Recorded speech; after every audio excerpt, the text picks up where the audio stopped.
theaters full of women. Goat's milk latte drinking. Here you go again. Please clap. Somebody's bleach blonde, bad-built butch body. A what now? And then we're going to Washington, D.C. to take back the White House. Where'd my banana figure? That's a banana republic without the banana. Who am I? Why am I here? Are you a racist? He's a jackass. Pokemon go to the polls. They know one thing. I hate rats. Well, I'm not a crook. I grew up castrating hogs. 4 glorious years, I guess. Vote to confirm a ham sandwich. Ooh, don't do it. Still like beer? 20-foot impressive seahorse he's riding. Rent. It's too damn hot. What do you say, icon guy? Icon. You can't. Girlfriend, you were so long. I have the ability to turn people on. Sashay down there and vote for this amendment. Officially weird. From one year to the next are the same. YouTube, hello, welcome to the Keith Edwards Show live. We are here. It is Tuesday. I hope you're having a great start to the week. I am excited to be here with you today. I am so excited that we have on the show in just a few minutes, we have Representative Robert Garcia, who is making news as we speak. This just came out. I'm actually going to show this right now. He just came out with this news that I think is just, I can't wait to ask him about this. Or he says this, he said that top house Dems are trying to send delegation to El Salvador. So we're going to be asking him about that, which I think is so important because that's what the whole show is about today, folks. The whole show is about this un-American, unconstitutional, and frankly disturbing policy from the Trump administration. So I'm excited to talk to him about that. I'm glad he's here. We're going to actually have someone make a difference with what's happening in the country. And I just want to say, I was in Philly over the weekend visiting my mom, and her and I got to play some bingo. I don't know if you all have ever played this type of bingo before. I'm actually going to share this video with you because I took a video of the bingo hall and this was like so intense. All right, let's cut the music. I want to make sure people can hear this. Okay. 12, 54, 59. Hold on. 32. Bingo! 33. So, like, do you hear that? 12, 54, 59, 67, 32. Bingo! 33. 12. That was intense bingo. I was like trying so hard to keep up. So anyone that plays bingo out there, I have total respect for you. And thank you to the folks over at the bingo in North Philly for giving us a great time. All right, let's get into this. Let's just get into this main story. And before we get into that, I just want to say, let's see here. Let's see. It won't be a great start to any week with these traitors running our country. They have to go any way possible. I agree. And then someone else says here, Early Love 2023 says, is due process dead? Bottom line question for America right now. Due process is on life support. Early Love 2023. Due process is on life support. And I've said it before, I'm going to say it right now. It's so hypocritical to me that Donald Trump used due process to avoid accountability. And now he's not giving people who have literally nothing. He's not affording them the same thing that he was afforded. It's just mind-boggling to me. Karen says, I play bingo every Sunday. Karen, I have total respect for you. Bingo is a hard sport. It is a hard sport. I did win. I forgot to mention, I did win one bingo. And it was actually during one of those really crazy ones where they go very fast. Okay. So, all right, let's go to this main story here. Where is my, okay, here it is. Okay. So, JVL talks about, I don't know if you know who JVL is. He is he's one of the founders of The Bulwark. And he talks about how this is a seminal moment for the Democrats. They had, like, the Republicans had Laken Riley, and they kind of used her as a symbol of the policies they wanted to enact, and also what they considered to be the problem with immigration. Now, of course, it was disgusting what they did, using this one woman's pain to hurt thousands, tens of thousands of people who are coming here for asylum.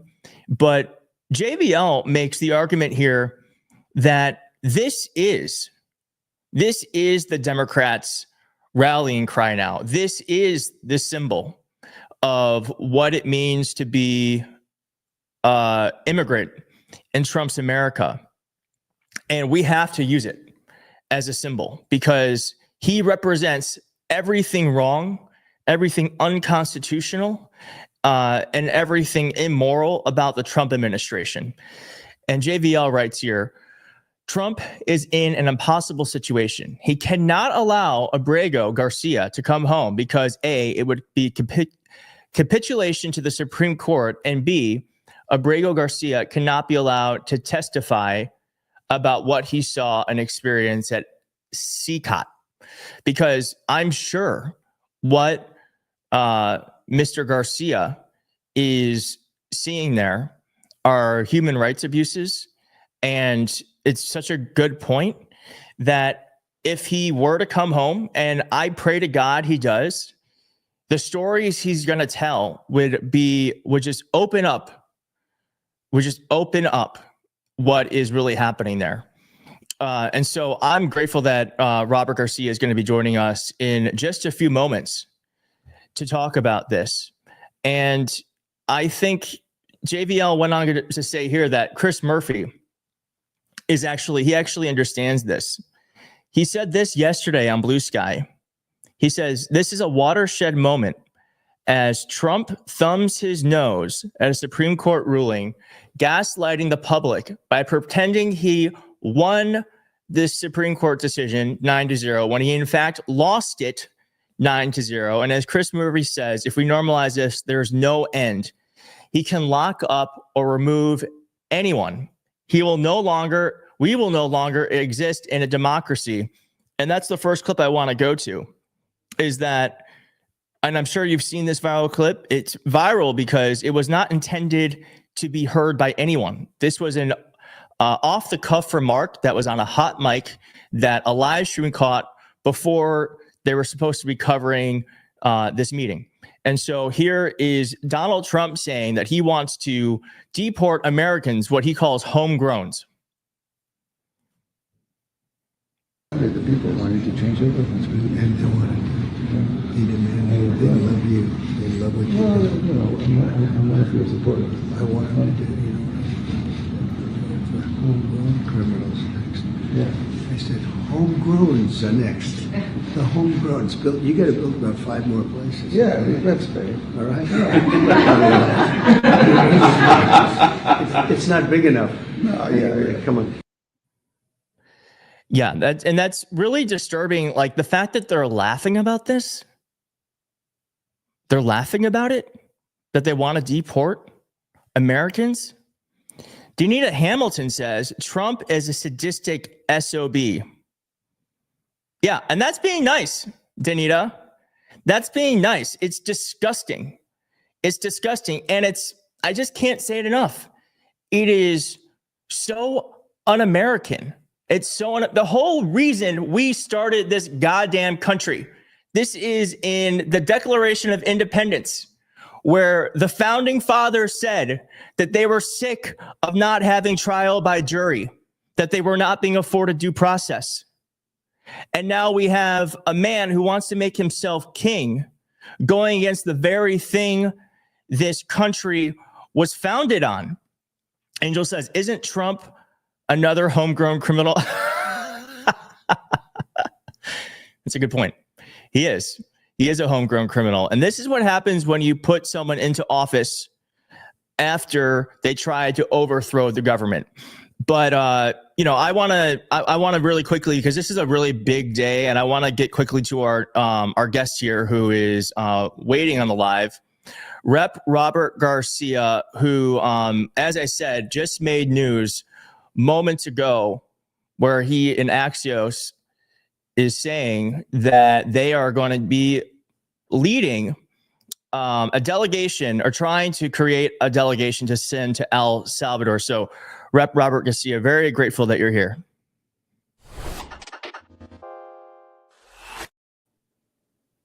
Hey, how are you? Good. How you doing?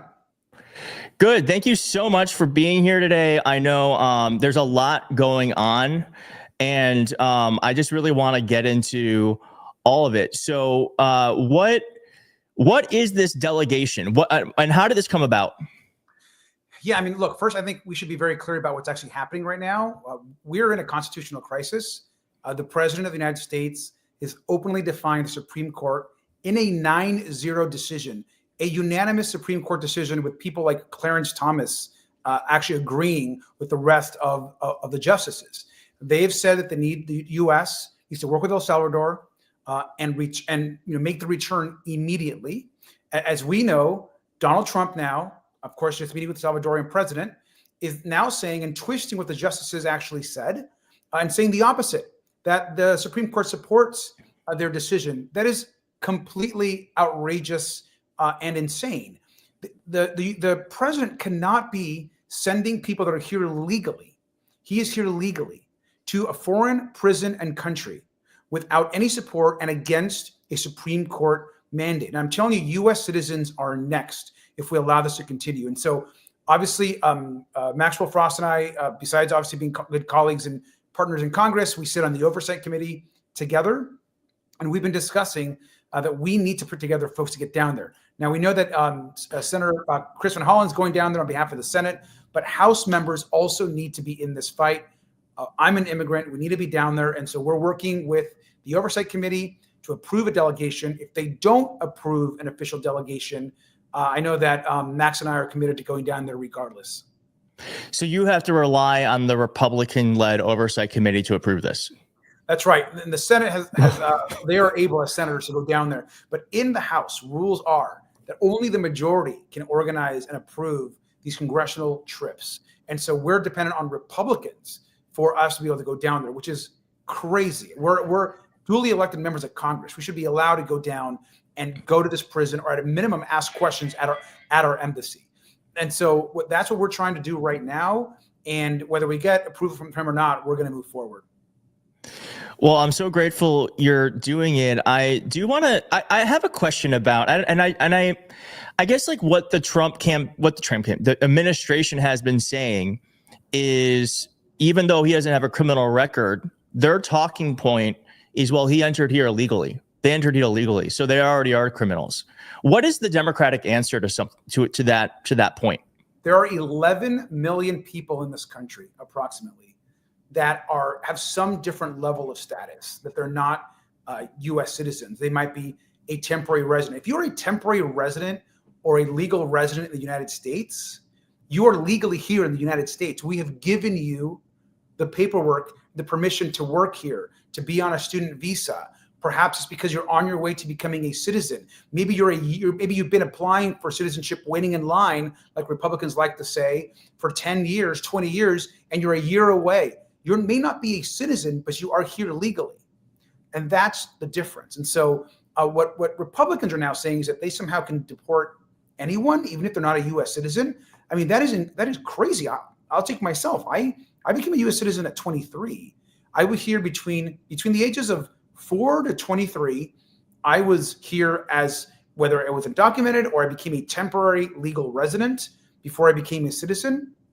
That means that anyone like with my status that was going to college, was here legally, could be deported. That is crazy in the United States. And we have to be more aggressive in pushing back. Danita Hamilton says, I feel so angry and pissed. This is so wrong. And I think that's a lot of feelings of Americans right now. I know that you're trying to send this delegation, and I feel like, I think the Democrats are just coming across as very impotent. I'm glad that you're doing something. But I want to show you this clip of Chuck Schumer a month ago talking about what would happen if a constitutional crisis occurred. Defies the Supreme Court, then we are in uncharted territory. Democrats will fight it in every single way. So he basically was saying that if there is a constitutional crisis, Democrats are going to fight it in every single way. The only thing Chuck Schumer has done is released a statement. I mean, look, I can't obviously disagree with Chuck Schumer more.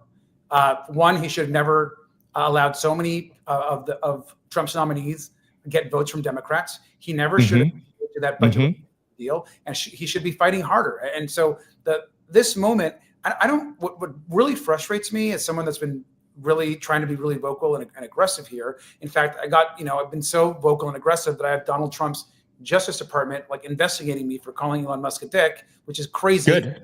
Congratulations. And so I think that right now, I think members of Congress need to understand that no one else is coming to save us. This is our job. If you're not willing as a member of Congress right now to do whatever it takes, knowing what the risks are, then this is not your moment. Like, we need folks in Congress right now who are willing to stand up and fight and know that there could be consequences to that, because literally our democracy is being taken from us day by day.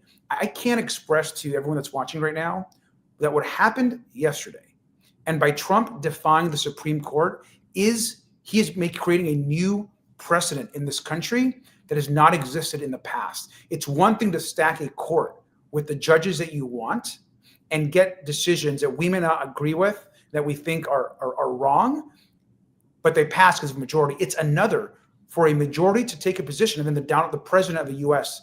to say absolutely not. That hasn't happened before, and we got to stop it. Payday says, it worries me because everything this administration says is a lie, and they have said he is alive and well. Well, if that was a lie, where do you think this guy is, and how is he doing? Well, look, everything we know is obviously, it's from them, like it's from the administration. That's like they're the only source of information, right? He's in the prison. They're saying that he's safe. They're saying that he's isolated. We just don't know. But he was here legally. He may not have been a U.S. citizen, but he was granted the ability to be here legally. We just saw, I think just yesterday, someone that was on their way to get their citizenship papers in Vermont, another case where they got apprehended by Homeland Security and ICE on their way to their U.S. citizenship test for their final phase of getting citizenship. I mean, this is crazy stuff. This is not normal stuff. And look, we have to be able to talk about the economy, about fighting the billionaires, about Elon Musk. We also have got to be talking about the dismantling of our democracy and the rule of law. This is a criminal president, and a president who is not following the law. And I'm telling you right now, he's starting by deporting folks that are here legally, residents, U.S. citizens that he does not like are next. And so we have to be very clear about what the dangers are of the actual moment. But then how do we, and maybe there is nothing we can do besides going to the street. And I hate that if that's the answer, but like, what is there we can do about this? So, I mean, there's a lot. I mean, one is those that the public has elected to leadership. The United States Congress has to have the courage to do extraordinary things, like go to fucking El Salvador and go to the prison, regardless of who lets you go or not, and demand answers. And that's, I think, the type of actions that we need to do. We need to be more disruptive.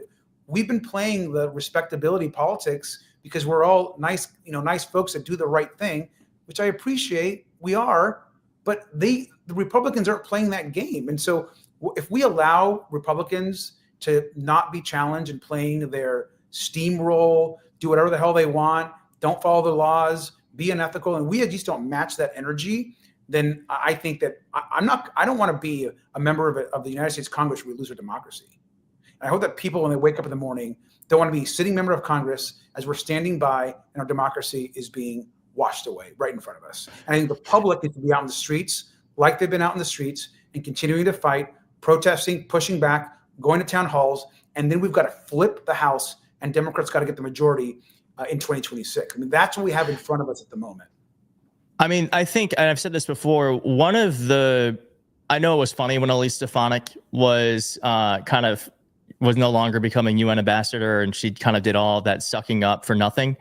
But I thought one of the hopeful things about that was that it was Trump and the Republicans in meeting that they still have to win elections.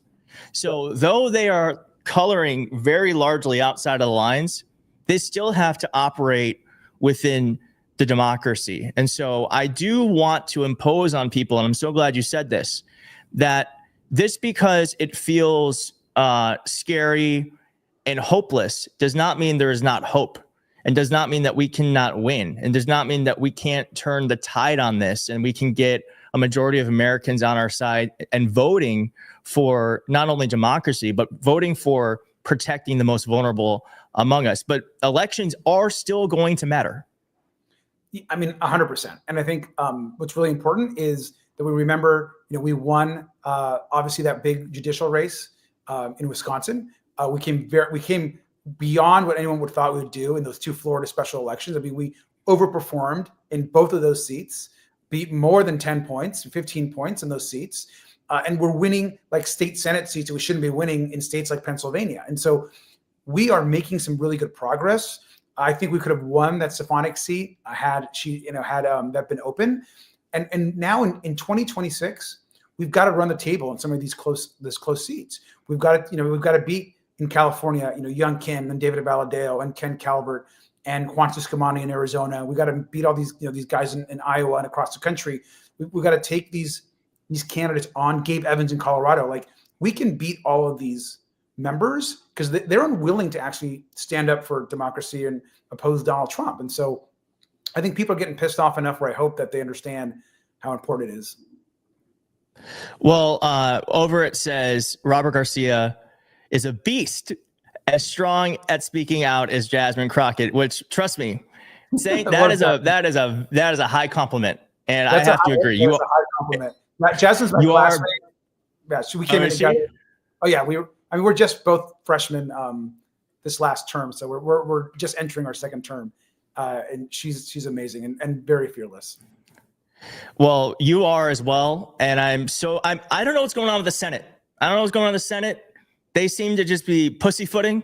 I don't get it, but I'm glad. It seems like the members of the House understand the severity of the situation we're in, and I'm so grateful. I mean, thank God you are in Congress right now, because we need actual fighters willing to speak up and put essentially your body on the line and say, "Hey, I'm going to send myself there and make sure that this guy is safe and that we get him home." Absolutely. No, that's the key, man. We got to keep fighting, and should be a very interesting couple of weeks. So we'll see what happens. All right. Well, I appreciate you for coming on. I hope you'll come on again. It's been a really eye-opening interview. And again, thank you for all of your work. Yep. Anytime. Thanks, Keith. All right. Bye. Thanks.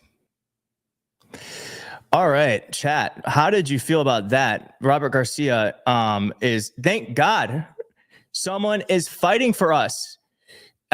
Who said here, wishing you for success? Let's get some blue hearts in the chat for Rep. Robert Garcia actually showing up, showing out, and showing what leadership looks like, quite frankly, what leadership looks like during a time of crisis. This is what we need. We don't need statements. I'm sorry. We don't need statements. We know how bad this is. I can tell you how bad this is. We know how bad this is. What we need are fighters who are in office and willing to do the work to not only inspire the rest of Americans to do their own work, but also just to show that we are paying attention. I'm sorry, but statements do not cut it. All right, we're gonna go to tomato time. Tomato time. We have a series here where we go through a clip that we absolutely hate, and we ask that you smash the tomato emoji, throw a tomato at these Republicans who are lying and acting out and being offensive, because we don't want to throw tomatoes at them in real life, but we do want to do it online. So this is tomato time.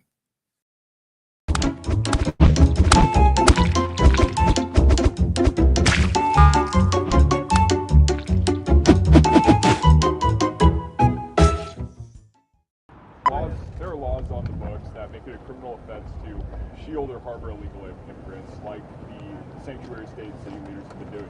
Do you think they should be prosecuted to the fullest extent of the law and possibly put in prison? Absolutely. And hold tight on that one, because it's coming. It's coming. I've been clear on that since day one. The sanctuary city can sit by and watch their communities get ravaged by illegal aliens. They can watch young women get raped and murdered. Trump administration is not going to stand for that. There and demand his release. Well, good luck with that. Carolyn Levin is exactly right. Every time I read a story about this, it's Maryland Father, Maryland Father. They don't mention he's a member of MS-13, who is a designated terrorist group, one of the most violent gangs in the world. They don't mention he's an MS-13 member. They don't mention he's an El Salvadoran citizen being held by the country of El Salvador. El Salvador makes that decision. Now the courts said we got to facilitate. We'll facilitate, but El Salvador has full authority on this. Again, a terrorist threat. Now if somehow he comes back and that happens, he's going to be detained and removed again. He's an MS-13 gang member based on our intelligence and El Salvador's intelligence. He will be detained and he will be deported. But what's the sense of bringing someone back to simply go and face deportation again? He's a public safety threat. He's a gang member and he's a designated terrorist. We should not be bringing any of those people back to the United States. That's my opinion. Oh, fuck them. I also, producer Hussein, while we were watching Tomato Time, did point out to me that it seems like every member of Congress comes on and says fuck, which I approve. I approve. This is not a family show. This is a show where we swear. This is a show for adults. So I love that. And I'm sorry, I don't swear a lot, but I swear. And I think it's okay for our representatives to represent us, even in the language we use, because I say fuck a lot. But that I can't stand that guy. So not Garcia, but the person we just watched on Tomato Time. All right. So we did this last week. We're doing it again. I don't have the hat in front of me, but we are going to do a pop quiz. We are going to do a pop quiz. Let's see that beautiful title card. Pop quiz. We have to add some. Oh, that's right. We have music. Pop quiz. All right. So we're going to ask you a question. And what we're going to ask you to do is answer the question. And of those who get it right, we're going to send you a democracy hat. We are going to send one lucky person who gets it right a democracy hat. Okay? And so let's get to the question. All right. How many times has the Aliens Enemy Act been invoked? A, once. B, twice. C, 3 times. D, 4 times. No cheating. Don't cheat. Don't you Google this. Don't you Google this. All right. How many times has the Aliens Enemy Act been invoked? A, once. B, twice. C, 3 times. D, 4 times. We're just gonna let everyone get their answers in. We're gonna let everyone get their answers in. I should have done this at the top of the show, but I forgot. So now we're doing the end.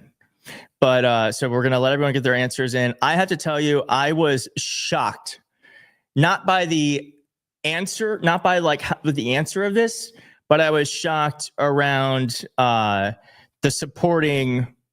What would you even call this? You're saying the supporting information around this, the supporting. The facts around the circumstances around why it has been invoked. Okay, so we're gonna give you about 15 more seconds to get your answer in. A, once.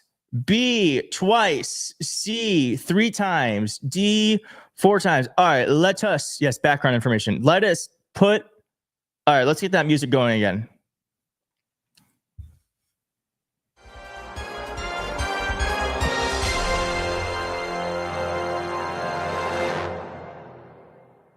We're working on it. Let's restart this song one more time. Perfect. Woo! Okay. All right, and here's the answer. How many times has the Aliens Enemy Act been invoked? A, once. B, twice. C, 3 times. D, 4 times. 16 of you, or not 16 of you. Let me see how many of you have gotten this right. There's been a few of you, 15 of you have gotten this right. 15 of you have gotten this right. And the answer is C. Or is it C? No. The answer is D 4 times. D 4 times. D 4 times. And the winner of the Keith Edwards Show pop quiz, and who is going to be sent a democracy hat for free, is Melissa. Melissa, congrats, girl.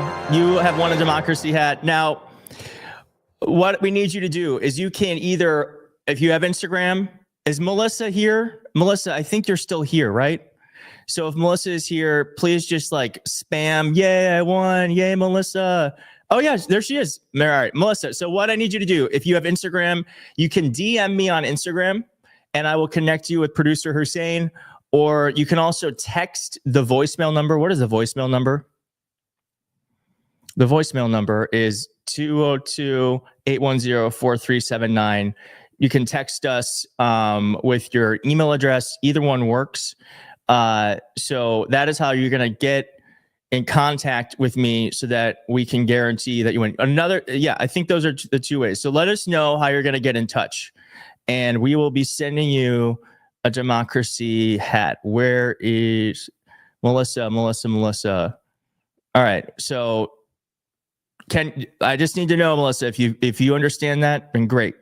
So just either DM me on Instagram. My name is Keith Edwards, or you can, again, text that number. You can text the voicemail number. Okay. But congratulations, Melissa. Great. Melissa says, thank you. Okay, good. Congratulations. All right. Now what was so surrounding, or the background information around that, let's just throw that up one more time, because the Aliens Enemy Act has only been invoked. Hussein, do you want to come up real fast and just say what? Because I think you knew, right? Hello. One second. Let me make sure I don't cause all this problem. Yes, the Aliens Enemy Act has been invoked 4 times. The first time was in the War of 1812. We had a moment in World War I where we used it for some of the people that we were fighting in that war. And of course, most notably, people know World War II, where we used it to do internment for Japanese Americans. And now, after 3 wars, we've decided to invoke it a 4th time during the Trump administration. And there's no war. We've declared that there is a war with a gang from Venezuela or a gang in El Salvador. I don't understand what it is, but we have declared that there is a war, even though usually... So World War I, World War II, a gang from El Salvador. So I was shocked by that. Everyone's saying hi to Hussein in the chat. Hussein's loving that. He says hi. Hi, everybody. Obviously. Okay. There he is. I'm good. All right. Back. Bye. All right. Thanks, Hussein. All right. And congratulations again, Melissa. Okay. Now, let's go to the voicemails. And like I said, there is a call-in number that is 202-810-4379. And so we get so many voicemails. We can't feature all of them, unfortunately, but please do call, because I do hear them all, even if they don't make it to the show. 202-810-4379. Are you pissed about Trump? Are you scared? Are you a Trump supporter and you think I'm wrong? This is your opportunity to say something. So 202-810-4379. Let's go to this voicemail. Hi, my name is Ken. People shouldn't take lightly what happens with that Enemy Aliens Act. Once it's installed by the government, we had families who were taken by the military and disappeared to Heart Mountain. Everything taken from them. Your rights as a citizen disappear. I don't care what the experts sometimes will always say. They didn't experience that in this country. It's been 80 years since the end of World War II. It's like it never ended. And the hate in this country. People just need to really look into read what that act says and what they've done with it in the past. And your rights as an American citizen disappear. You guys take care. Goodbye. Hi. Yeah. I mean, this really is the theme of the show, that what we are witnessing right now is the erosion of our rights, of our constitutional protections of the Constitution itself. And I guess what I want to still, and the hope with you on this is that he's right. This has been invoked before. We've used it not in a way that we're proud of as a country, but we grew from it. I think each generation has its own trials and tribulations around fascist movements. This is the one that's come for us. But I guess the hope I have around that voicemail is that we have been here before. We grew from it. Now, a whole few generations have passed since, and we forgot the lessons we've learned. We got to relearn them again. But I am here with you, and we are eyes wide open, willing to fight for what is right. And it's going to take each and every one of us. And like folks like you who call in, who are watching this show, who are engaged in your community, who go to protest, who speak up, you go to town halls and you let your representatives know how you feel. It takes each and every one of us to make a movement and to change the country for the better. And we can change it.